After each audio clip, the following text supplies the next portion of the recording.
All right, that looks more like Unit 5 to me. I know.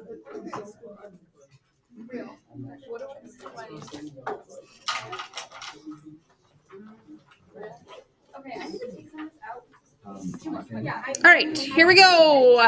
A really big show. All right, this is new stuff. You have not seen this before, so we go a little bit slower through it. Okay. Because you've never seen this before, and I have, you may need to slow me down. Okay. So if you're not understanding something, it's on you to say, Lippy, slow down. Explain this again. Okay. So slow me down. You know how I am. Sometimes I see squirrels. I'm all over the place, especially for December, because I'm just doing so much during December that it's hard for me. My brain's just everywhere. It's like a Johnny Cash song. I've been everywhere, man. No? Don't sing Johnny Cash first hour. Okay. Here we go. Just don't sing. Is that what you're telling me? All right. So, rate. You guys have talked, you've probably done rates and stuff like that in other classes, especially like math. It's how often something's happening in a given period of time. Okay. It's kind of like frequency in a way, if you think of it that way, because it's the amount of things that are happening in a given period of time. So you have a component of time in this. Okay, so rate is a change in something per unit time. Okay, and we can measure things in different ways. So we could measure like how. Why my mouse isn't working? There it is. Oh, it's just being a brat. Just need something to sit on, maybe. No, yep, no, it's just being a brat today. Why can't things just work? I don't understand. Happy Tuesday, Libby. Yeah, happy Tuesday.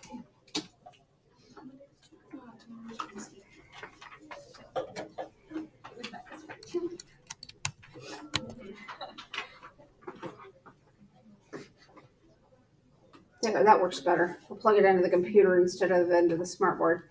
All right. So we can measure things changing. Like we could measure the mass of a particular thing and see how that's changing.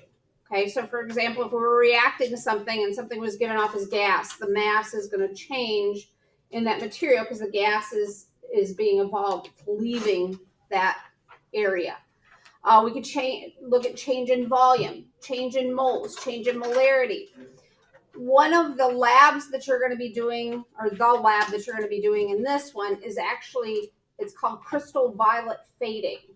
So you're going to react something called crystal violet, which is surprisingly, I know this is going to surprise you, it's a violet color. So it's purple. Yeah. Okay. And you're going to react that with hydrogen peroxide. And over time, it's going to fade and become clear.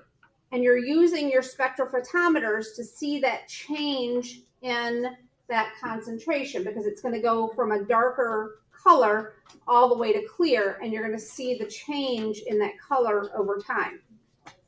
Okay? And you use those specs back when we were doing Beer's Law. So we're actually going to be kind of applying Beer's Law to this. So if we had, for example, this equation where we're reacting copper and nitric acid together, okay? You could measure this. You could look at the volume of the gas here being produced. So you're taking a solid, a liquid, you're forming a liquid, another liquid, and then the gas. So you could actually check and see the gas produced. You did this through water displacement. Remember, we did a similar lab with Alka-Seltzer earlier this year, okay? Not necessarily ideal because that NO is slightly, soluble in water. And we've talked about how that was an issue with like a CO2. and you saw how that could affect your data. You could look at pressure change where you're building up that pressure, but again, you're going to have a little bit of this NO being produced or being soluble in the water. You can use the molarity of this copper nitrate. So that is a Beers-Lambert law like you did before. So as that copper nitrate is being produced here, it's going to change that solution from a clear solution into a darker one. And so you could see how over time it's getting darker and darker as this concentration of copper nitrate is increasing. You could look at the mass lost by that reaction. So if you had a reaction vessel that wasn't sealed, that gas is going to come off. So your change in mass is going to be there. And then, of course, you could look at the pH of the solution because your this was a strong acid. It's being consumed here. Those hydrogen ions are being consumed and brought over here. So your pH is actually going to go up or down?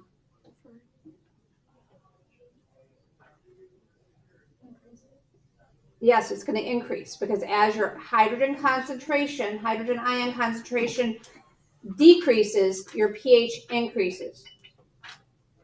Okay? Again, one of those lovely questions from the last unit test. Okay. Most of you got that portion of it right. So that was good.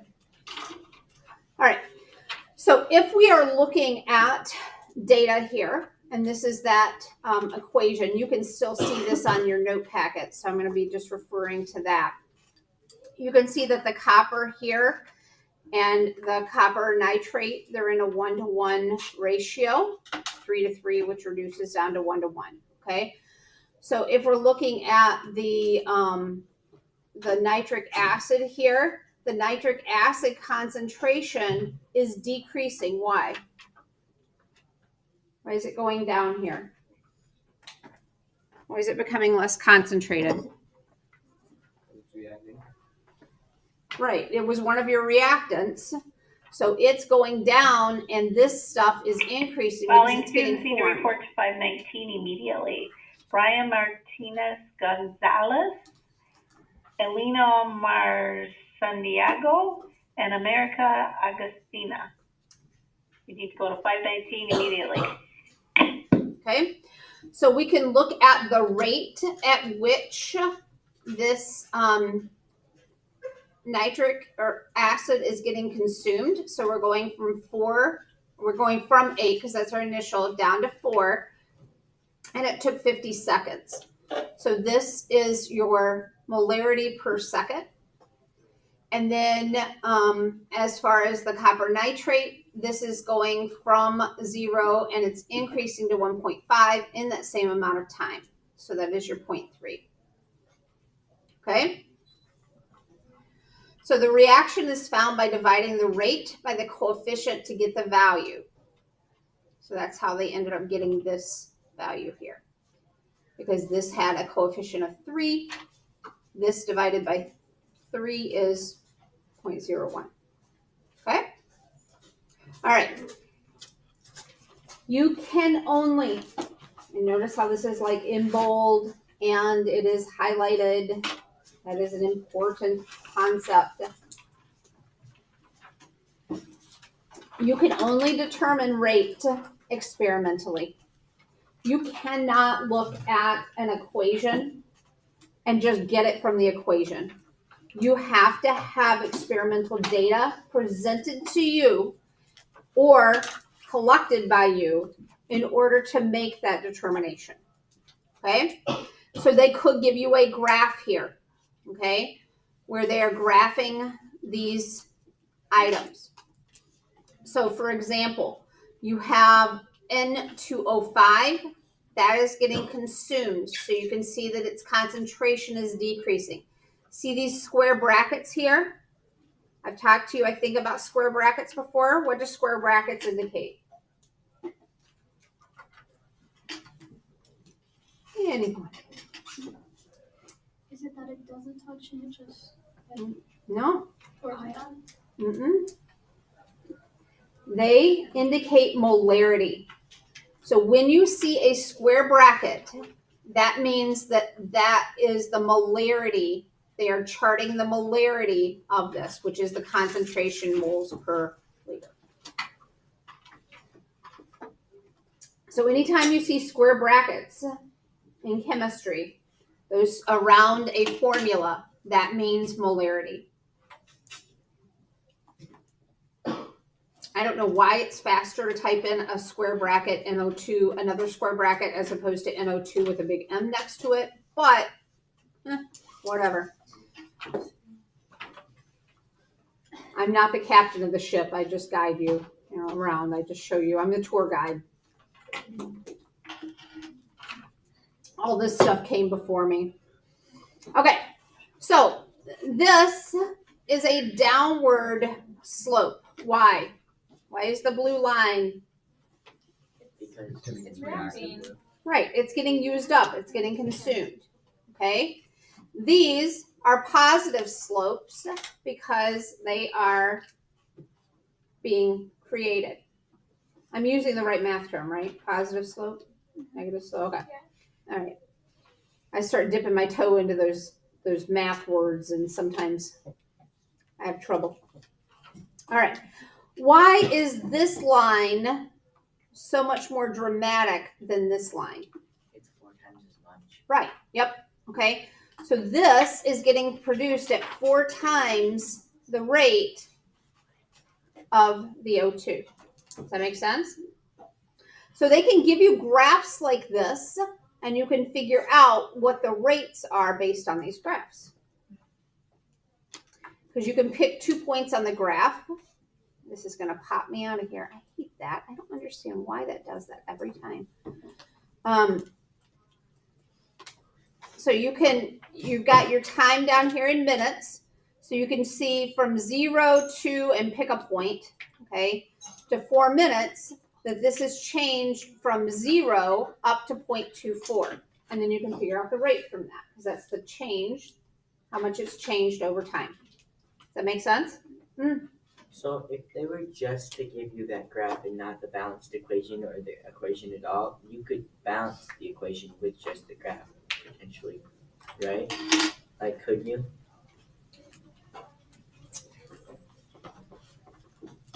Because you could see that it kind of starts like double, then like, well. Yeah, you could. I gotta think on that one. Okay. I gotta think on that one. There's some other stuff that's coming at you that you haven't seen yet, so I'm not gonna go firm on that one. Okay. But yeah, I mean, they're changing based on according to the coefficients of the balanced reaction. Yeah, I'm not gonna go down. I'm not gonna give a firm nod to that. But yeah, you're seeing that. That's good. Okay. So average rate of reaction then is found by taking differences in molarity in a given time.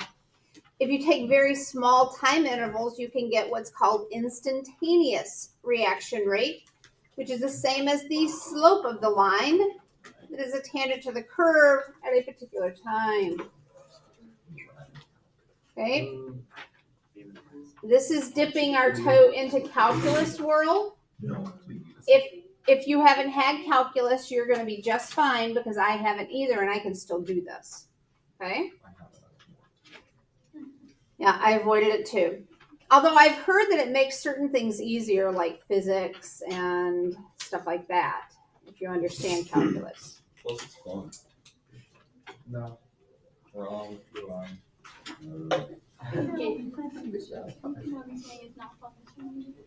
We're about to shut down. All right. We also need to talk about something called collision theory. Okay? In order for a and there's usually at least one question from this section alone right here about this collision theory. Okay? In order for a reaction to take place, you have to have 3 things occur. Okay? The particles have to collide. And I like to show you like a magic marker or a marker here. Okay? In order for the lid to go on this marker, they have to collide. Okay. So a higher molarity increases the chance of collision. Think of this as like out in the hallway. If I walked out in the hallway right now and I just blindly walked out there, okay, I'm not seeing anything, am I likely to hit a person right now? Okay. Now I go out there at 8:47, okay, and just blindly walk out there. Am I gonna hit somebody? Oh yeah. Okay. Yeah, I'm gonna collide with somebody. So the more you have, the higher molarity, the more people you got in the hallway, the more likely you are to be able to have a reaction occur. Okay. So increased concentration gives you increased chances for the reaction to happen. Higher temperature means that the particles are more likely to collide with the energy for that activation energy to occur. Okay. You have to have a certain amount of activation energy for these things to happen. And we're going to get into more activation energy as we move into unit 6. We're not quite there yet. But think about like this coffee mug right here. I can put some pressure on it and it's not going to slide across. You can see I'm putting pressure on it. It's moving, okay? It's not sliding across the table yet. I have to give it enough energy to get it to move, okay? That's activation energy, essentially, okay? Well, I've already spilled it once today, so, yep, it's already spilled once today. All right, you can also think of this as like, okay, the lunch bell has just rung. I walk out in the hallway after their lunch. What's happening? Yeah, they are running down. There's a much more likely chance of me getting hit out there when people are going to lunch than just in a normal passing period because they're going so much faster. Okay. That's also why you slow down in parking lots, right? Because you've got a much more likely chance of colliding with people if you're going fast. Most of my accidents have happened when I'm parking, by the way. So, yeah. We're not going to talk about any of that. Your garage door? Yeah. Park, yeah. Many times, yeah. All right. Surface area. If a solid, okay, that forms an interface in an immiscible liquid or gas has more surface area, then there's a greater chance of that colliding. So let's talk about some of these words. What is an interface?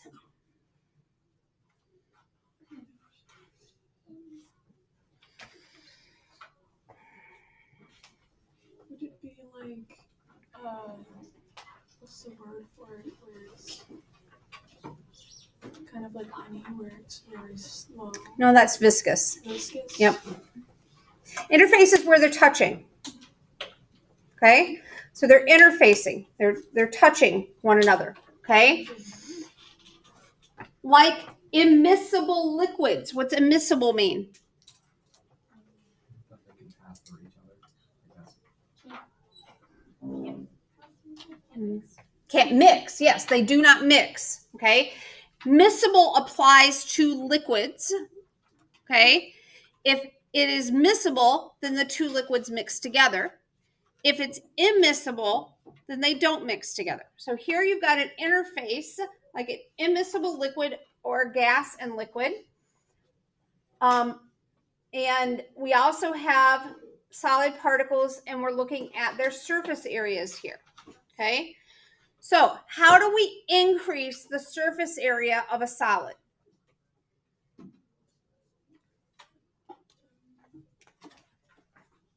I have a big chunk of salt here. Blot it up. Cut it in half. Right, I can cut it in half. Or with salt, you can just take your pestle and mortar and grind it up. Okay? And back in the day, I had you guys do a lab with like rock salt, and then I had you grind it into really fine salt and you put it into boiling water. Do you remember doing that lab? Okay. Which one dissolved more? The one with the finer particles, okay, Those finer particles have more surface area compared to the surface area of that big chunk of salt. Okay? All right? So that's the idea. There's a much greater chance of them colliding.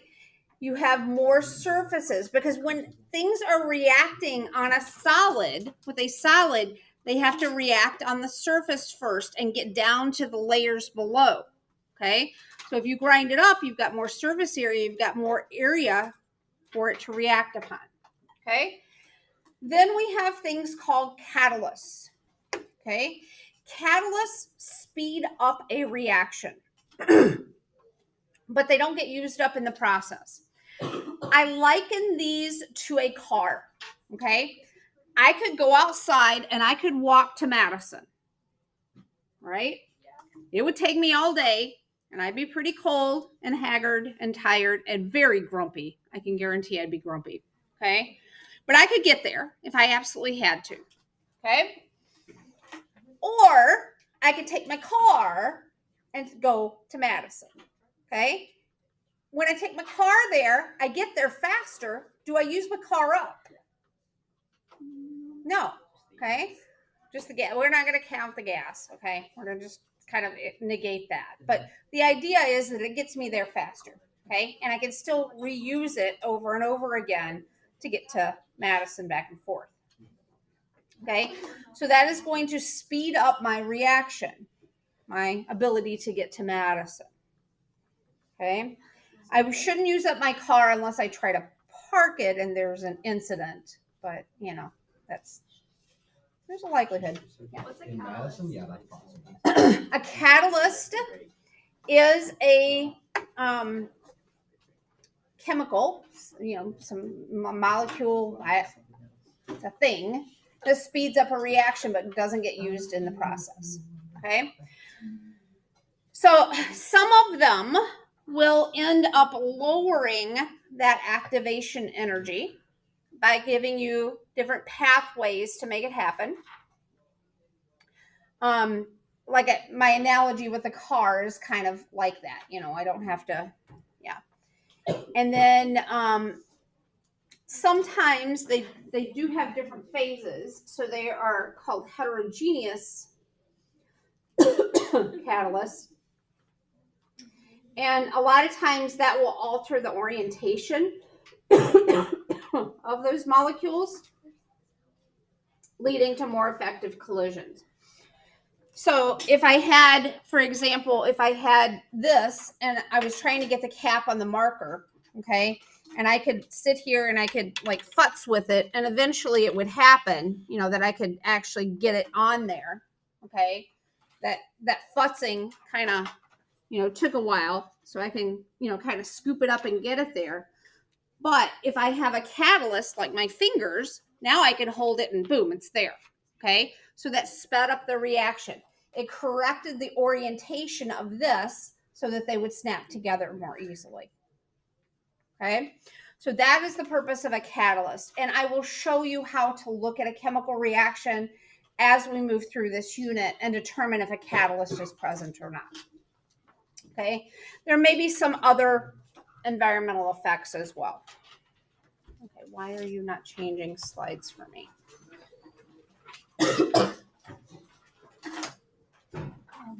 Okay, now it's changing. So like I said, physical state of the reaction, concentration of those reactants, temperature, and then the presence of a catalyst. All right, like I said, these are like, I know it's just so you'll be okay. You'll be okay. You'll be fine. It looks a little different, but you'll be okay.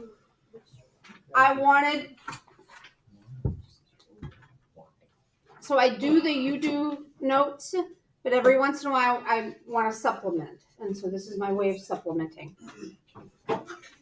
Okay.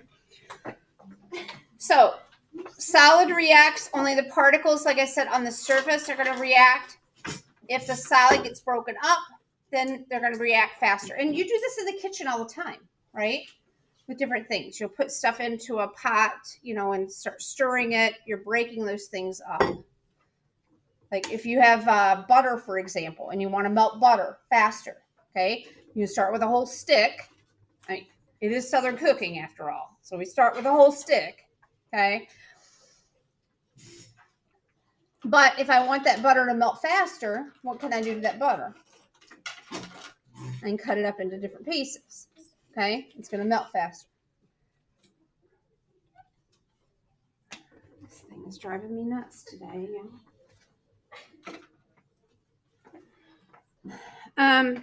Like I said, homogeneous reactions where they are all the same phase are typically going to happen faster. Gases typically will happen faster than liquids, and liquids, of course, faster than solids. Heterogeneous reactions where you have different phases. Again, the solids are going to be faster if you increase that surface area. Okay? So increasing the reactant generally increases the reaction rate because you're going to end up with more collisions. So for example, if you had steel wool, you guys have seen steel wool before, okay?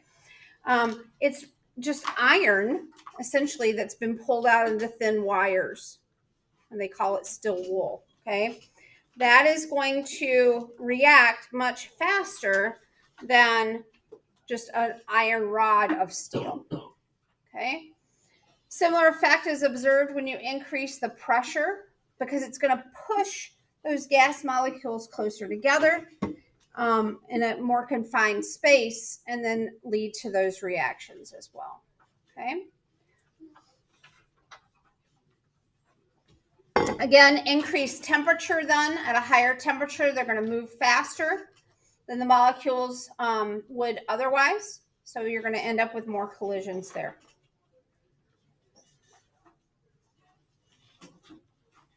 So rise in temperature will result in an increased rate of reaction. Rough guide is, in many cases, 10 degrees Celsius will essentially double the reaction rate.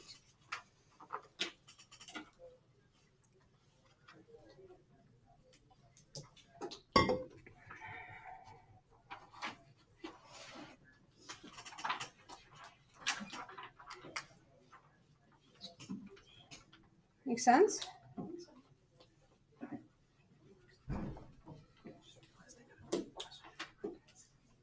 What?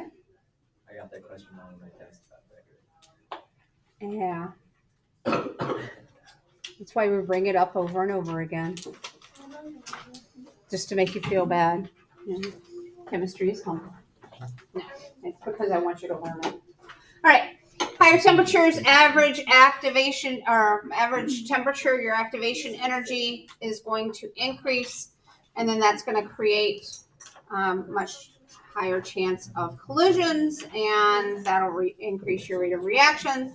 We talked about catalysts and how those can also change. We'll talk about catalysts more in terms of activation energy as we move through this unit and their effect. And I'll like I said, I'll show you in the end, through this unit how you can pick out from a graph if you have a catalyst, and if you have if you look at the reactions and stuff like that that are involved, we'll be able to pick it out as well. Okay? Do you like his name?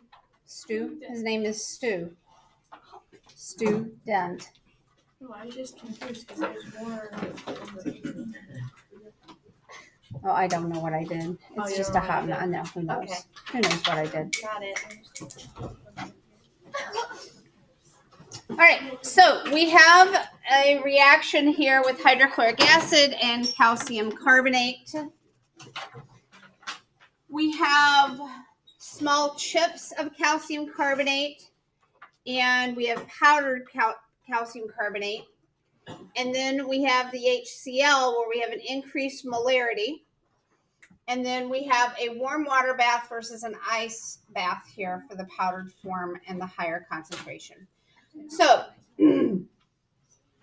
we are trying to figure out which set of conditions would cause the reaction to go the slowest. So you're going to pick one from the calcium carbonate column, one from the HCl column and one from the temperature column to be able to figure out which one of these would go slowest.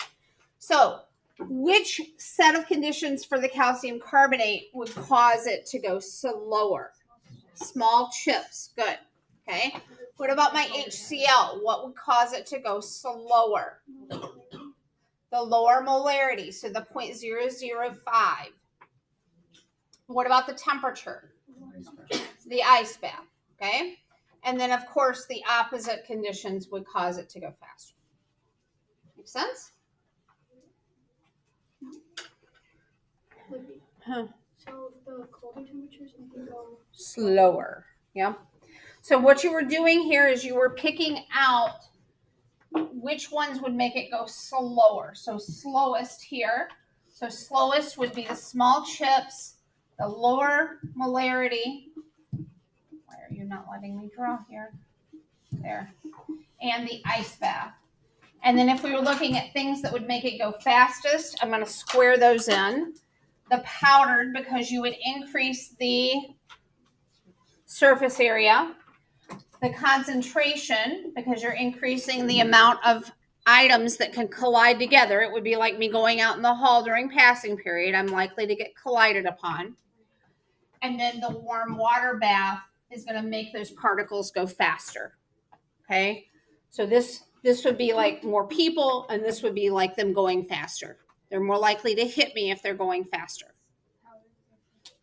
That's why we don't like to step out of there during passing time around lunches, because they will run into, like literally run into you.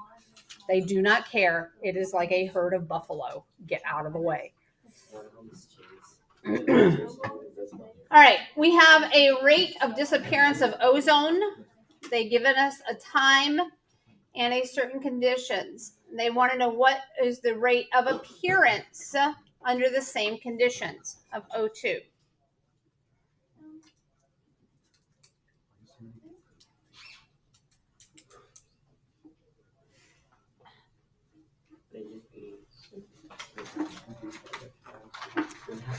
Would you divide by 2 and then multiply by 3? Yep. Divide by 2, multiply by 3. And then what else is going to change? Yes, it's going to be a positive value instead of a negative, because you're creating that material, not getting rid of it. Okay? And if we wanted to know the rate of reaction, what would we need to do with that value? It's up here. Divided by the coefficient of 2. Yep. Okay? And I believe that leaves you with, a little bit of homework to do. So you can go and get your test from yesterday if you want to see that atrocity. Is it really that bad? Yes, really. So, that's why we're going to get to.